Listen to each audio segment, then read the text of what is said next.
హైదరాబాద్ లో ఆంధ్రప్రదేశ్ ముఖ్యమంత్రి చంద్రబాబు నాయుడు, తెలంగాణ సీఎం రేవంత్ రెడ్డి సమావేశమయ్యారు. 10 ఏళ్లుగా పరిష్కారం కాని విభజన హామీలు, ఆస్తుల పంపకానికి సంబంధించిన అంశాలపై చర్చించారు. ప్రజాభవన్ లో సమావేశమైన తెలుగు రాష్ట్రాల సీఎంలు 2 గంటల పాటు చర్చలు జరిపారు. మరోసారి భేటీ కావాలని ఇద్దరు నేతలు నిర్ణయించారు. విభజన సమస్యలను త్వరితగతిన పరిష్కరించేందుకు వీలుగా 2 రాష్ట్రాల ఉన్నత అధికారులతో ఓ కమిటీని వేయాలని నిర్ణయించినట్లు తెలుస్తోంది.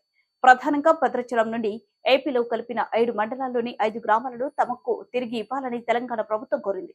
ఈ విషయంలో చంద్రబాబు సానుకూలంగా స్పందించినట్లు తెలుస్తుంది.